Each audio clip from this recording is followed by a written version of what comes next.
नमस्कार दोस्तों। हाजिर हूँ एक नई कहानी लेकर जिसका शीर्षक है डॉक्टर साहब और बेचारी औरत, जिसे लिखा है अरशद हाशमी जी ने। तो आइए शुरू करें। आपने डॉक्टर साहब की नज़र बड़ी पारखी है, इसीलिए वो जल्दी से किसी के झांसे में नहीं आते। यदि कहा जाए कि डॉक्टर साहब उड़ती चिड़िया के पर गिन लेते हैं तो कोई अतिशयोक्ति नहीं होगी। यदि आसपास के लोगों को किसी विषय में गड़बड़ या संदेह होता तो वो डॉक्टर साहब की सलाह लेते और डॉक्टर साहब तुरंत दूध का दूध और पानी का पानी कर देते। लेकिन एक बार कुछ ऐसा हुआ कि दूध तो कोई और ले गया और पानी डॉक्टर साहब के हाथ लगा। मतलब कि उनको भी कोई चूना लगा गया।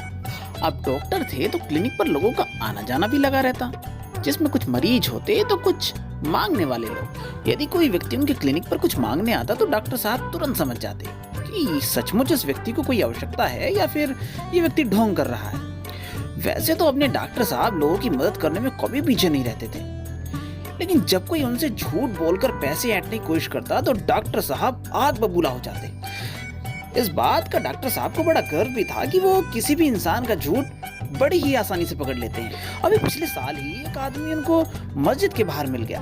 वो आते जाते लोगों से कह रहा था, साहब मेरे पेट का ऑपरेशन हुआ है, काम पर भी नहीं जा पा रहा हूँ, कुछ मदद कर दीजिए।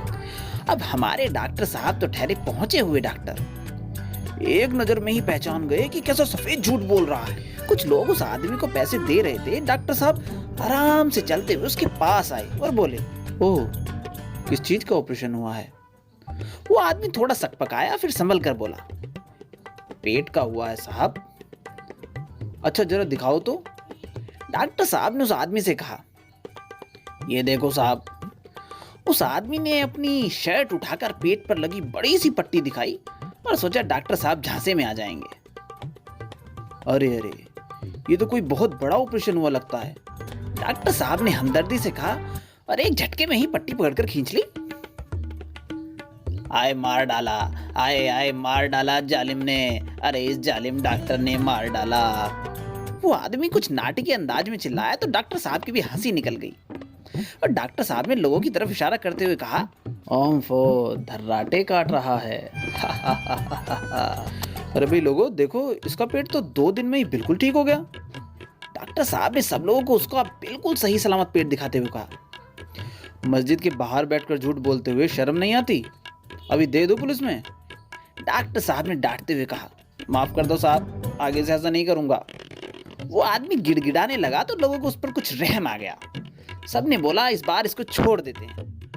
डॉक्टर साहब को भी कुछ गर्व की अनुभूति हुई और अपना सीना फुलाते हुए लेफ्ट राइट करते हुए अपने क्लिनिक की तरफ बढ़ चले। लेकिन एक बार का किस्सा बड़ा मशहूर है। सुना है कि डॉक्टर साहब भी किसी के झांसे में आ गए थे। ये अफवाह भी हो सकती है, मैं इसकी गारंटी नहीं ले सकता, बट हाँ आपको सुनाए देता हूँ।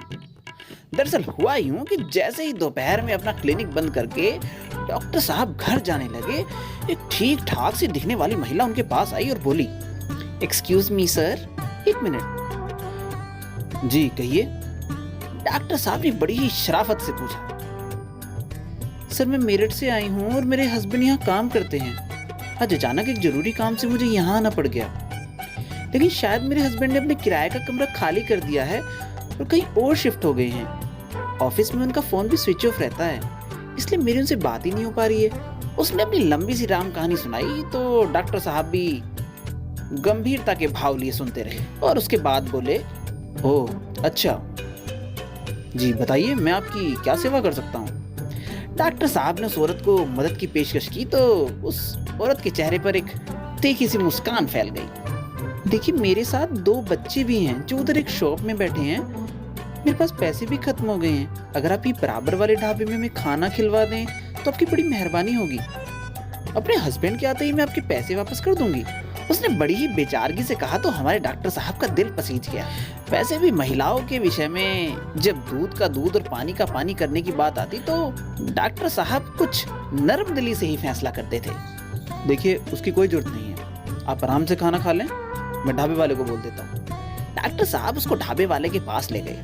अरे लाला जी, इनको और इनकी फैमिली को खाना खिला दीजिए, जो भी बिल होगा मैं शाम में आकर दे देता हूँ। डॉक्टर साहब ने ढाबे मालिक से उस औरत का परिचय कराते हुए कहा। फिर डॉक्टर साहब अपने घर चले गए।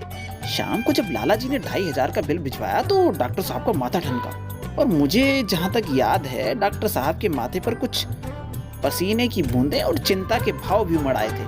फिर अचानक ही वो सहज हो गए। सोचा लाला जी से कोई गलती हुई होगी। लाला जी के पास जाकर बोले, अरे लाला जी, ये गलती से 25 की जगह 2500 लिख दिया आपने। डॉक्टर साहब ने लाला जी से हंसते हुए कहा, और नहीं जी डॉक्टर साहब, बिल तो ठीक ही है। लाला जी ने बिल दिखाते हुए कहा, एक औरत और उसके 2 छोटे बच्चे इतना खाना खा गए? लगता है आपको कोई गलतफहमी हो गई है, डॉक्टर साहब ने कहा और फिर जोर से हंस दिए। 2 बच्चे? और डॉक्टर साहब, उसके साथ तो 8 आदमी, 6 औरतें और 8 बच्चे थे, और सबने खाया भी डटकर, मानो हफ्तों से भूखे हों। लाला जी ने हैरानी से डॉक्टर साहब को बताया, अबे तेरी, वो तो बोली थी मेरे साथ 2 छोटे बच्चे हैं। डॉक्टर साहब ने अपना सर पकड़ लिया। आपने भी तो बोला था इसकी फैमिली को खिला देना, मुझे लगा आपकी जान पहचान वाली है। लाला जी भी बड़ी हैरत में थे, क्योंकि ऐसा आज तक नहीं हुआ कि डॉक्टर साहब को कोई चकमा दे गया हो।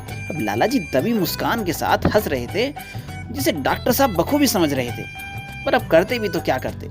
अब उस औरत को ढूंढने का तो कोई सवाल ही नहीं था, वो तो खाना खाकर रफू चक्कर हो गई थी। तो इस तरह डॉक्टर साहब ने अपनी जिंदगी का पहला और आखिरी धोखा खाया, वो भी एक औरत के हाथों। अब डॉक्टर साहब करते भी क्या, हाथ मलकर रह गए।